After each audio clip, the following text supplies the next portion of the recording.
What is up, Steelers Nation? Thank you so much for jumping on to another episode of All Steelers Talk. I'm Noah Strackmine, joined always by my main man, Steven Thompson. Find us on youtube.com/All Steelers Talker. Subscribe anywhere you get your podcast. The Pittsburgh Steelers season is over. Mike Tomlin speaks for the last time, and, well, it might have took all year, might have took 6 years covering this team, but that was the best press conference I have ever been a part of when it comes to the Pittsburgh Steelers head coach. He dove into the quarterback situation, their outlook for 2024, and where they expect to be. Some big news when it comes to their offensive coordinators and coaching changes as a whole. We'll dive into all that, plus some candidates for you guys on who we think the Pittsburgh Steelers should and could bring in this offseason. And it's divisional round of the playoffs, and even if the Pittsburgh Steelers are not playing, we're making picks because that's what we do here on All Steelers Talk. We woke up to a bit of a snowstorm. The snow has followed us heavily back from Buffalo. It's a good time. I just think we're here. This is it. We talked about winter. We tried to avoid winter. We named it the cold. Now we're in the snow. Either way, how you feel, my friend? Well, I'm just very happy for you because, this weekend, trying to make another trip out to Baltimore with a snowstorm coming, I think that would really give you some PTSD. So I'm just glad that you don't have to make that trip again. Yeah. It would have been a tough one. I actually haven't thought about that until right now. That would have my heart's racing a little bit. Just kind of thing. It's all right though, because our friends at the Super 8 in Hancock, Maryland, more than welcoming. I'm sure he'd be a very friendly face if we had to pull over and spend another night in a motel that is very creepy, but it was welcoming. It was nice. It was warm, and Houston will travel to Baltimore. Pittsburgh Steelers, they'll wait until next season. We'll dive into those games. Let's talk about the Pittsburgh Steelers. Before we do, want to give a shout out. Me and Steven got some cool shirts on. Some shirts from our boys over at Inspired by True Events. My boy Lawrence hit us up, said, "Hey, yo, I'm sending you some t-shirts." I was like, dude, hell yeah. Didn't expect them to look as cool as they are. We'll drop a link below in the description to make sure that you guys could check all them out. They got, I want to say, like 30, 40 different players from different teams around the NFL, all vintage style like this one. I got TJ Watt. He's got Minka Fitzpatrick. They do custom jerseys and everything. I was checking out their site. It was pretty cool. So shout out them. Description. Our link is in the description below. Let's talk about some Pittsburgh Steelers talk here. The quarterback situation, obviously the biggest one, the biggest news going into the press conference, the biggest news coming out of the press conference.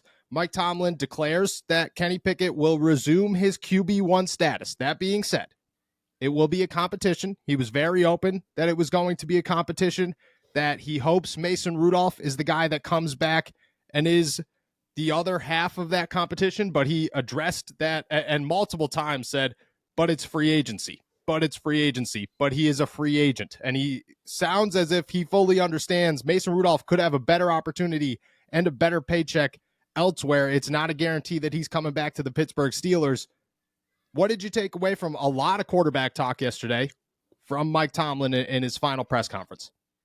Well, it's a lot of stuff that I think people might have been able to predict going into it, but still notable that Mike Tomlin kind of said very publicly, like, I think, first of all, Kenny kind of resuming QB1 duties. Like, how much does that really matter during the offseason? Like, he'll probably take the first reps with the first team at training camp or whatever, but I think it is a very loose kind of definition of a job, Yes. Because like they said, and Mike Tomlin said very explicitly, this is a huge, he drew that out, huge year for Kenny. I mean, this is put up or shut up year for him. Yeah. Year 3 in the NFL, they're going to have a new offensive coordinator in I don't want to call them excuses, but the ways to explain away some of the struggles that Kenny has had, they're going away in a little bit. He's getting older, going to have a new scheme in there. They're really trying everything they can to make sure that he's got the right support around him. But they're going to keep him. They're going to keep it competitive. They're letting him know that the kind of honeymoon period, for lack of a better term, is over. He's really got to put up or shut up this year. And I feel like that's the right move. You can't, like Mike Tomlin said, you can't anoint anyone. You certainly can't anoint Kenny at this point in his career, given the results that he's had. And especially if you're able to bring a guy like Mason Rudolph back, who has clear and tangible evidence that he can make this offense not just workable, but pretty explosive at times and high scoring. So yeah, definitely seems like the right move to bring in competition of some kind. I think it's interesting that I don't know, they haven't admitted defeat on Mason Rudolph just yet, but they know it's going to be a battle to keep him in Pittsburgh. So, yeah, I feel like they're approaching this from the right angle for right now. And free agency, just what they're able to do with Mason Rudolph will dictate a lot of what their next moves will be. Yeah, I think a lot of fans were worried going into that press conference. That I think I was a little bit worried going into that press conference that Mike Tomlin was going to say, hey, Kenny Pickett's our starting quarterback in 2024. We believe in Kenny Pickett. We think he could get the job done. And that was it. Instead, he said all of those things. He believes in Kenny Pickett. He's excited to see what he can do with his back against the wall, all those things, while acknowledging this is a massive year for Kenny Pickett. You need tangible evidence. It's no longer intangible evidence. It needs to be tangible evidence that he is a starting quarterback in the NFL and could be the guy for the Pittsburgh Steelers, while also acknowledging there's no way they're walking into 2024 with just Kenny Pickett as their quarterback or as their potential starting quarterback. They obviously want that to be Mason Rudolph. I think when it comes to the Mason thing, just like you said, they know it's going to be a battle just because they know that Mason has put himself in a position where there are going to be teams that call, and who knows if those teams are going to say, hey, we believe you could be a starting quarterback for us, or hey, we're going to pay you a boatload of money to come and compete to be the starting quarterback for us. Who knows? I don't think the Pittsburgh Steelers are going to necessarily go all out on Mason Rudolph to try and keep him, but at the same time, they're going to do what they could do in a reasonable manner. You know, you got to remember this is Omar Khan. Omar Khan does everything at a price, and that price always makes sense. And if Mason could come back at that reasonable price with reasonable expectations, he'll be the guy. I think the bigger thing here, I wouldn't say the bigger thing. I would say the second half of this is my takeaway. My thought was the Steelers are going to bring in somebody, whether it's Mason Rudolph or not. And I don't know where that person is on the scale of talent with the NFL and with the quarterback situation, but Mike Tomlin was very open that he will scout quarterbacks in the NFL draft just to make sure that he doesn't miss anybody. And I think that is significant because who knows what that situation holds, but who knows who falls to the Pittsburgh Steelers in the first or the second or maybe even the third round where they're sitting there going, no, this is a guy and we're going to take that guy. And I think the other half of that is if nobody's there, I think the Steelers bring in somebody, whether it's via trade or free agency, just to say, look, we need somebody here to compete with Kenny Pickett. And I also don't think that anybody's off the table because if Omar Khan goes to Mike Tomlin and says, hey, look it, you know, we just keep using the same three, but I think those are the three names that are going to get tossed around all offseason. If a guy like Justin Fields is available for the right price and the Bears are shopping him at the right price, I don't think Mike Tomlin is all in on Kenny Pickett anymore, which isn't a bad thing. And I don't think it's a knock on Kenny. He's got to prove himself. But if Omar Khan came to Mike Tomlin and said, hey, look it, this guy's available at the right price, I think a deal could get done. I think the Pittsburgh Steelers could bring somebody big in during the offseason.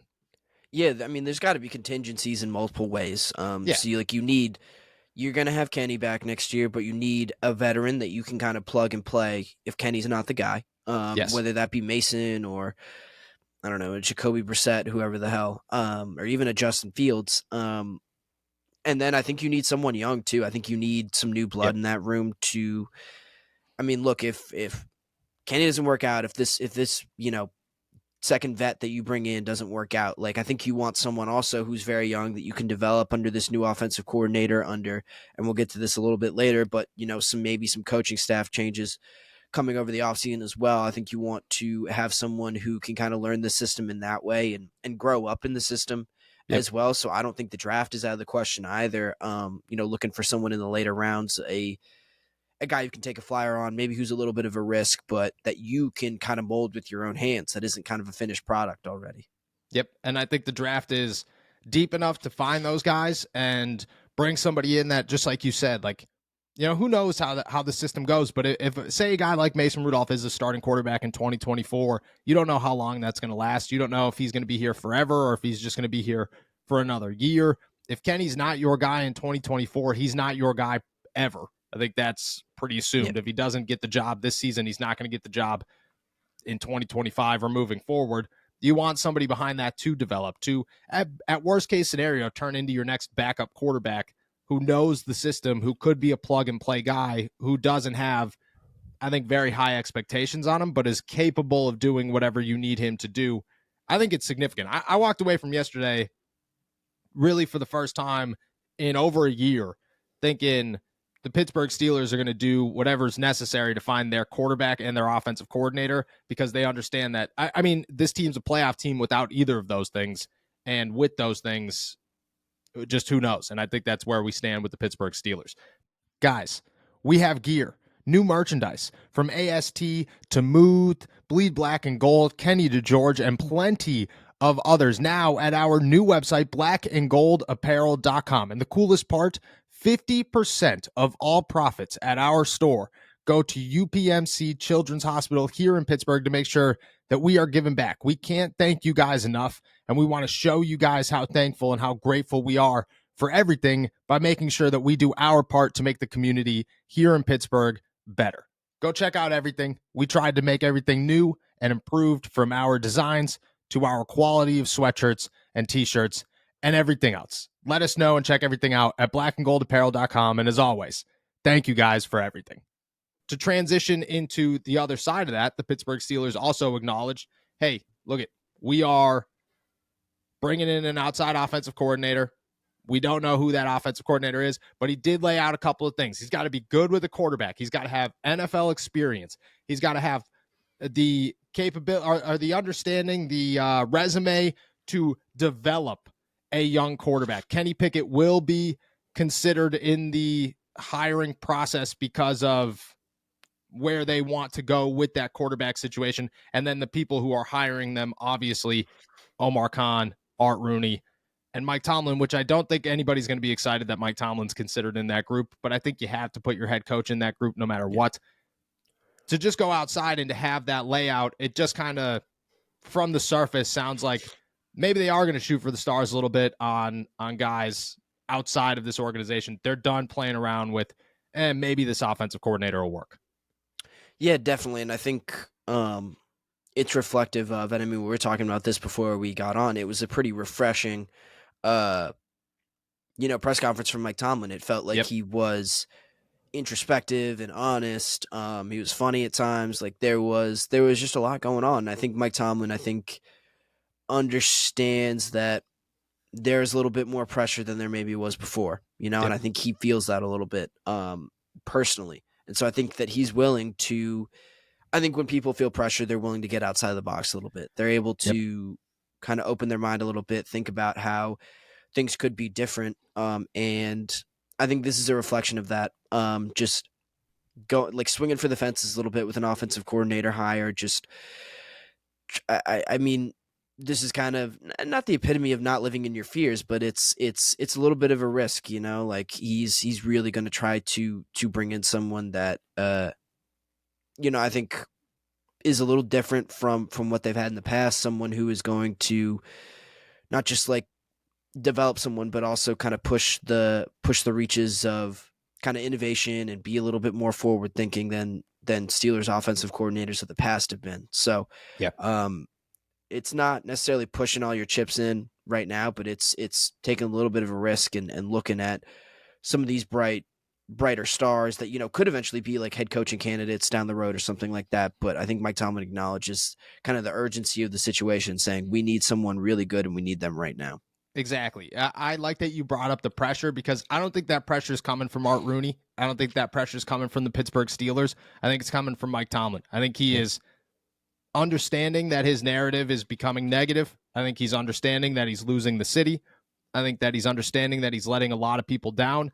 And I don't think he wants to do that. Like, I don't think Mike Tomlin is a guy who's just ignoring the fan base and ignoring everybody going, man, who cares what you think? I think he genuinely wants to win for this city. He genuinely wants to win for this team. I think he understands that he's letting guys like Cam Hayward and TJ Watt, Minka Fitzpatrick down on a yearly basis, and he wants to change that. And I think that's where the pressure builds, and that's where the shift in how you handle your business will change to follow it. Is, look, I have only gotten us this far. I haven't been able to get us here. I need to get us here. How do I change to get us here? And I think that's where he's starting to acknowledge his faults, which is huge. And OC has always been his biggest fault.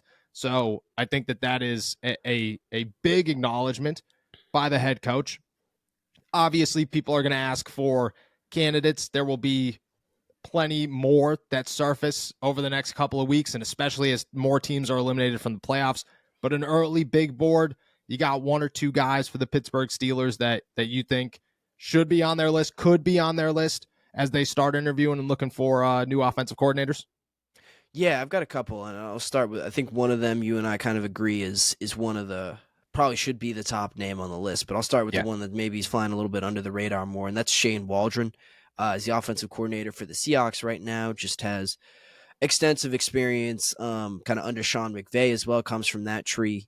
He's been a passing game coordinator and a quarterbacks coach, and for the Rams, and then stepped up to be the offensive coordinator of the Seahawks for the past few years. Kind of aligns with the Geno Smith timeline, just to like helping that guy kind of revive his career. And I thought that was really impressive as well. And I feel like that kind of fits into what the Steelers need right now, just as far as, a guy who's worked with quarterbacks very directly before, a guy Yeah. who can take someone who's struggled a little bit, a relatively young guy. Like Geno Smith wasn't super old by the time he got to the Seahawks, and No. people were kind of counting him out at that age. But I think there's a similar timeline here with Kenny Pickett where you can say, okay, this guy, has experience kind of being able to elevate guys who have some talent but are younger and just maybe haven't found their place in the league yet. So I think I really like that element of it. And just coming from the Sean McVay tree, I feel like that's pretty ideal. I mean, you talk about like the great places to learn about how to run offenses, how to be innovative, how to Yep. I don't know, just how to be forward thinking. I feel like Shane Waldron is that kind of guy. And then also, I mean, I don't think you can underrate like the stuff that he's done, kind of adding the complementary pieces around Geno Smith. So like, all the great receivers that they have, finding ways to feed all those mouths. I feel like that translates to the Steelers as well, getting the running backs involved as well.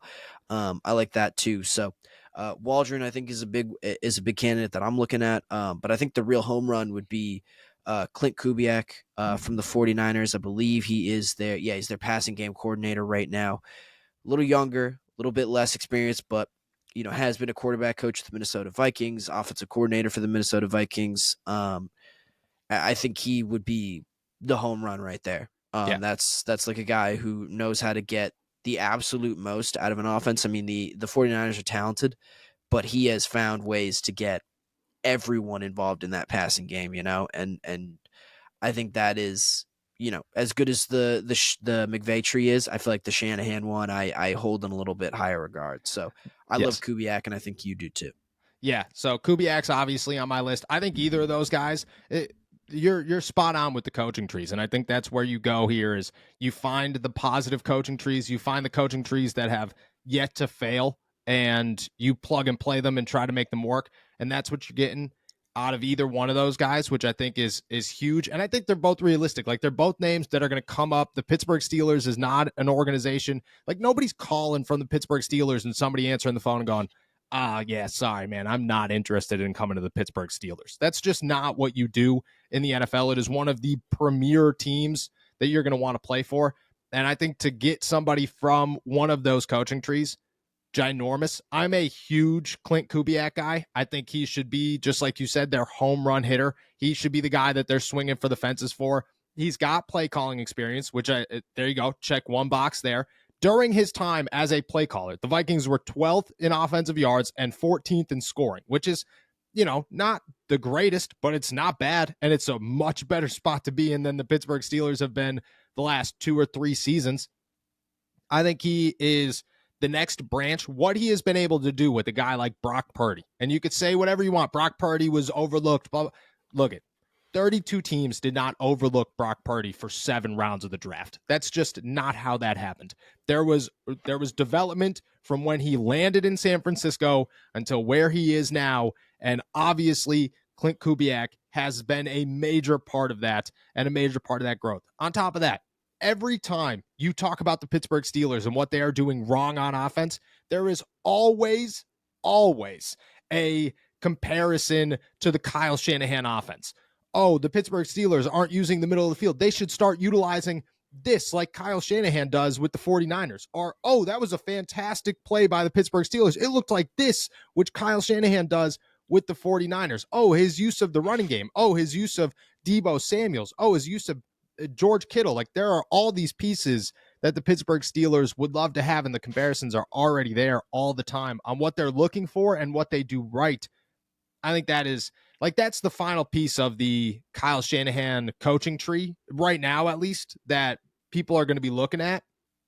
I'm surprised his name hasn't been passed around for every single team so far.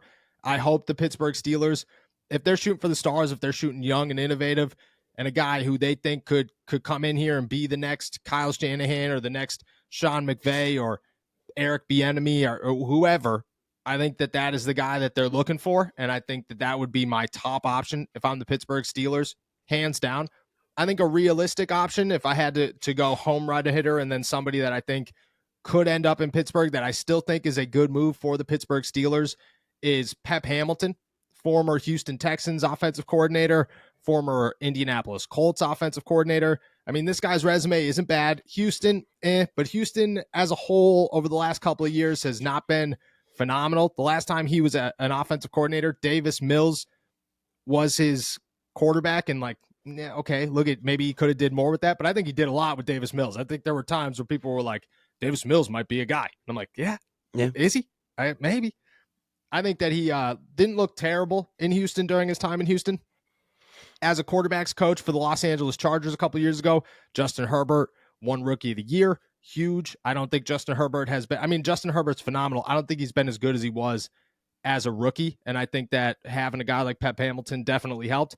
And then when he was with the Colts as an OC earlier in his career, Andrew Luck's throwing for 40 touchdown passes in a season. That's what you're looking for if you're the Pittsburgh Steelers. Who cares about anything else? Look at the quarterback situation. Look at the quarterback play. Look at how you utilize these guys. That's who you're looking for. I think Pep Hamilton's a name. I don't think it's going to excite people as much as a guy like Clint Kubiak, and I'm still head and shoulders for Clint Kubiak. I think Pep Hamilton's a name that people could realistically expect the Pittsburgh Steelers bring in an interview.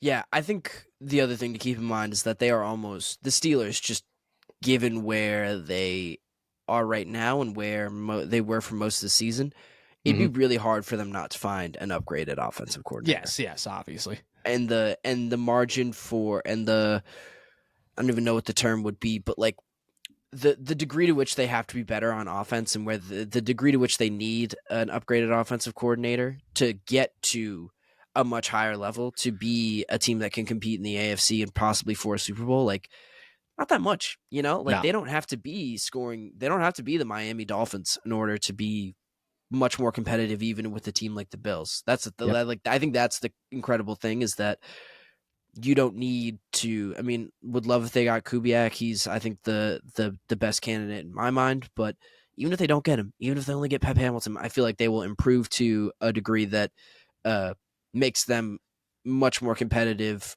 in kind of a macro scale, like for to make a deep run in the playoffs. Just kind of as opposed, because we saw how far they got with, you know, such a low bar on offense this season. Yes, exactly. You all you're looking for is, I mean, you're looking for a home run hitter. You're looking for the dude. You're looking for a stud. You're looking for a guy who lasts 2 years before everybody's calling, hey, this guy's going to be the next head coach in the NFL. It like, if you could get a capable offensive coordinator to Pittsburgh Steelers, which they should not hold their bar that low, but if we're going to be realistic about a situation very early in the situation, you get an offensive coordinator that's capable, that knows how to call plays, that has had success in the NFL. Just like you said, just imagine how good this team could have been and where they could have gone, because they're a 10-7 team with 2 offensive coordinators because they fired one of them. The other one that they hired doesn't know how to be an offensive coordinator, so they had to use their quarterback's coach to call plays in the middle of a game.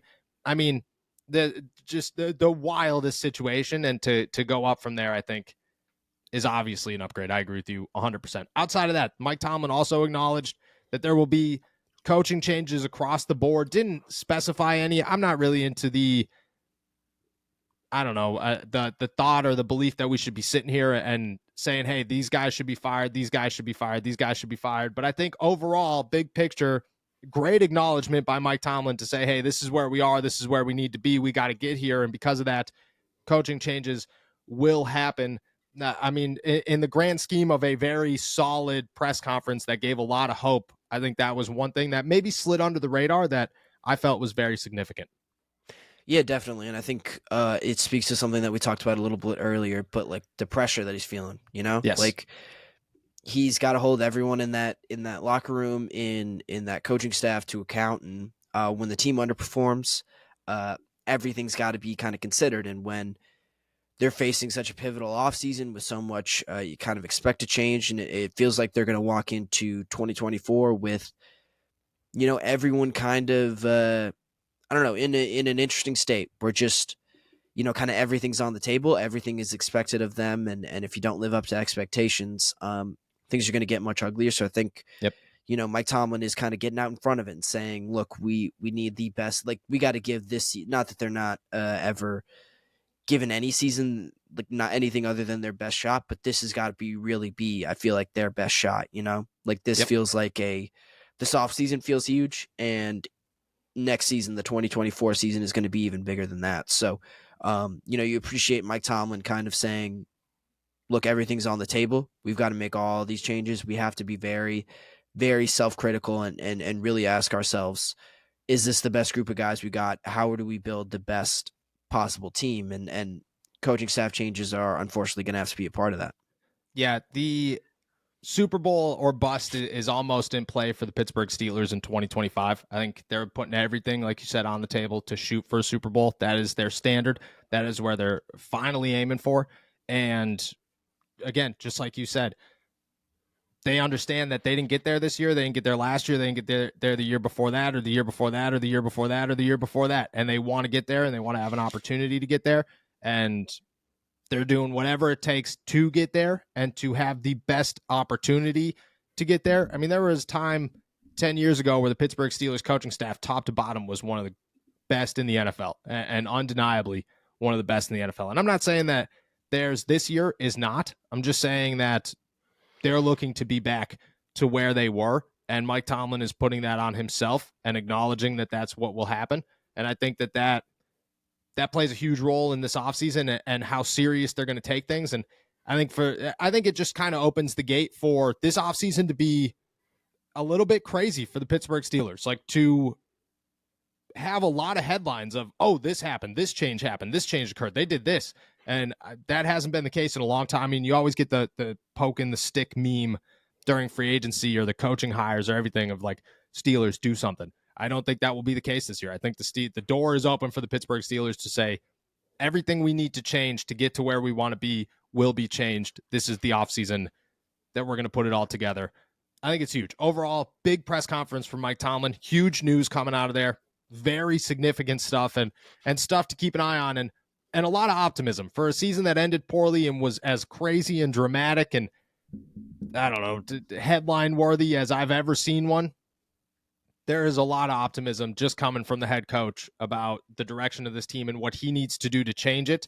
And I think that is very, very significant. All right, before we head out of here, the Pittsburgh Steelers will not be playing this weekend, but we have fun gambling anyways, and we have fun picking our games anyways. And I don't know, you'll be in North Carolina. Could you gamble in North Carolina? Is that a thing? You can gamble in person. I actually just looked this up. You can gamble in person at like a casino in North Carolina. You cannot gamble on your phone. That stinks. But there's got to be a casino somewhere. I hope so. You'll find one. I mean, there's cars. There's Ubers. There are ways. There's feet. You have two legs. You got plenty of time to get to a casino if need be. And I mean, you're still in Pennsylvania for what? The next hour I was gonna half? say. I got hour and a half, about 45 minutes. But I also have 7 hours driving through West Virginia, where you can gamble on your phone. So I think we'll maybe make some picks ahead of time on our way. You're gonna drive through West Virginia for 7. You'd take 7 hours to drive through West Virginia. Yeah, I mean, you got to go through like a little bit of Virginia and then some of North Carolina as well. But I think the bulk of the trip will be going through West Virginia. Yeah. Never realized West Virginia. I thought West Virginia was real tiny, real whoop, in out. Oh, dude, that thing's huge. Huge. I've only been to West Virginia one time. I can't say that I'm in a huge rush to get back there, unless you're a West Virginia fan and you're like, oh man, you gotta come visit. Let me know, I guess. But would have never thought that it was that big. That being said, make sure you get your picks in. I'll be here hoping for the best for you and just hoping that you found a casino. Checking in on you probably. let's go through the 4 games that the Pittsburgh Steelers will not be taking part in. We'll pick against for or against the spread here. We'll start with the Baltimore Ravens versus the Houston Texans. Baltimore is a big 9.5-point favorite in this one. They haven't played in 2 weeks.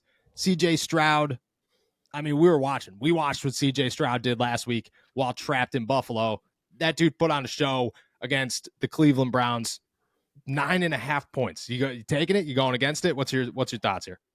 Yeah, I don't think the Texans end up winning, but that 9.5 is way too big, especially seeing what the Texans did against the Browns, who were the number 1 defense in the NFL, I think, for most of the year, at least by yards, I'm pretty sure. But yeah, I think the Texans are going to be able to score a little bit, but I think the Ravens will too. I think the Ravens are the better team, so they win, but not by 9.5. No way. No, I agree. There's no chance this is a 9.5-point game. CJ Stroud is a complete animal. And look, rookies do not win Super Bowls, and I will hold on to that as long as I possibly can because rookies do not win Super Bowls. But it doesn't mean that you can't get to the AFC Championship or at least make games competitive. I don't think that if it was Cleveland, I'd be even more pessimistic. There's just no, in my eyes, man, there's no way that Houston is losing by 10 in this game. I'm taking the points as well. Or I'm taking Houston in the points, 9.5, no chance. Next, we'll toss it over to the NFC. Green Bay Packers traveling to the San Francisco 49ers. Again, 9.5-point spread for this one. Jordan Love put on a show, put on a bunch of points against the Dallas Cowboys, but to a degree, it is Dak and the Cowboys, and those expectations are not very high once the playoffs start. Kind of remind you of the Pittsburgh Steelers to a degree. 9.5 points. What you taking here? Well, I'm a huge Jordan Love fan, man. Like that's shout out to my friend Dakota from high school. He's a big Packers fan, but I was texting him the last weekend about how much I love Jordan Love. He was one of my fantasy quarterbacks. I think it's I'm actually considering flirting with the Packers money line here. Wow. But we'll cross that bridge a little bit later. For right now, I will just say Packers plus 9.5. I think that's way too big of a number as well. So I would take the Packers on the spread as well. I am very glad that you have a 7-hour West Virginia trip to think that debate over. that because the Packers money. I'm picking the 49ers to win the Super Bowl. I think Packers money line's a tough one. That being said, oh man, I think I'm going against you. I think I'm taking the 9.5 points. I think San Francisco is too dominant right now. I think I'm taking the spread. I'm not going to say I feel good about it. I'm just saying that if there's going to be a game that's a bit of a blowout, it's going to be this one. And I hate to say that because I love Jordan Love and I love the Packers, but I just think the 49ers are so dominant that I could see them run. And they're going to be hungry. They got so much to prove in this one. I'm going to take San Francisco 9.5. I'm not feeling great about it. Could be a deciding factor for us this week.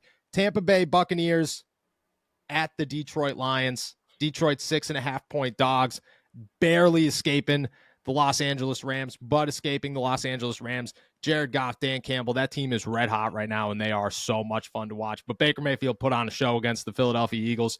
6.5-point dogs for the Bucs. You going spread against spread? What you feeling? I think the Lions kind of run away with this one pretty easily. I'm taking that 6.5. I think they're clearly the better team, but also I love that home environment that they have in Detroit. Yes. Like those people are hungry, man, and they have a lot of pent up energy that they were, who knows if it'll be the same as the last game, but I have to expect like as the stakes get higher, those Lions fans are going to show out and they're going to be just as loud as they were on Wild Card Weekend. So I'm going with the Lions. I'll take that 6.5. Shout out the reporter who definitely got sent there and was told to ask this question from their producer. So not their fault whatsoever. Who asked Todd Bowles if he's ready for the weather up in Detroit. They play in a dome, just in case you weren't aware of that one. Well, it's going to be cold all weekend, It is. It's a chilly one. Baker is from did play in Cleveland, Ohio, which is freezing cold at all times. So I'm sure he'll be all right. I'm also taking Detroit 6.5 here, but I'm thinking it's just over. Like it's just a touchdown, just a 7-point spread. This wouldn't be a game that I felt comfortable taking with and super optimistic that it was going to hit just because I think Tampa Bay is going to keep it close, but I think Detroit's going to pull one out there late at the end. They're going to have a 7-point win. How they get there, I don't know. I don't expect it to be a game where I'm like, oh man, biting my fingernails, edge of my seat. I hope that's what it is because I hope all the games are like that. I'm feeling Detroit 6.5 as well, but I think it's a little bit closer than maybe you think. And then the last one here, Kansas City, Buffalo. Bills are 2.5-point favorites at home. We just experienced what's going on up there. I'm sure it's worse at this point. Patrick Mahomes travels to Buffalo. Who you got? What you got? I got the Bills smoking these guys, man. I got the Bills by, if I could alt it to like, smoking them. Yeah, I'm not sure this one is going to be particularly close, quite honestly. I think the Bills really take it to them. Maybe it's a little bit of recency bias. I saw that home environment that cool. The Bills have in person, and it's crazy. Patrick Mahomes also has never played in a road playoff game. Yikes. Makes you think, doesn't it? How does he react to that? I don't know. So I'm riding with the Bills, certainly by 2.5. I'd probably take it by more if I could, but I'm all about the Bills this weekend. Ooh, 2.5. All right, so more than 2.5. I don't think I'd take it more than 2.5. I think I am taking the Bills 2.5. I think they pull this one out. It's their turn in the rivalry. I don't expect the Kansas City Chiefs to be. I mean, the Chiefs beat the Dolphins. I'm not a Dolphins guy. I don't think that there's any part of me that sits around and goes, "Oh man, I can't believe they beat the Dolphins." Just expected that one to happen. Buffalo, like you said, is going to be loud. It's going to be crazy. I think this is the year Buffalo gets them. They are the hottest team in football right now. That means something in the playoffs. I don't know where it goes from here. I'm very excited to see a Buffalo Baltimore AFC championship game. I'd be excited to see a Buffalo Houston AFC championship game too. Anything outside of Kansas City's cool. I respect Kansas City. They've been there too many times at this point. I'm just not looking forward to it. I'm going Bills 2.5 as well. I don't think it's a runaway game. I think it's a lot closer, but I think Josh Allen pushes it out this time right there at the end. With that said, get your bets in before that you hit North Carolina. Make sure that I would set a time. I might set a timer on my phone to text you. Right. Be like, hey, 7 hours it's 6 p.m. here. Please make sure that you have, or 5 p.m. here. Please make sure that you have placed your bets. With that said, we're heading out of here. Thank you guys so much for jumping on to another episode of All Steelers Talk. Make sure to subscribe to us on YouTube, youtube.com/All Steelers Talk. Check us out anywhere you get your podcast. And as always, find all of our work at allsteelers.com and our pit coverage at InsideThePanthers.com. Enjoy what hopefully is a great weekend of playoff football in the NFL. We will be back on Monday. It's snowing, but it's still beautiful in the Berg. Peace.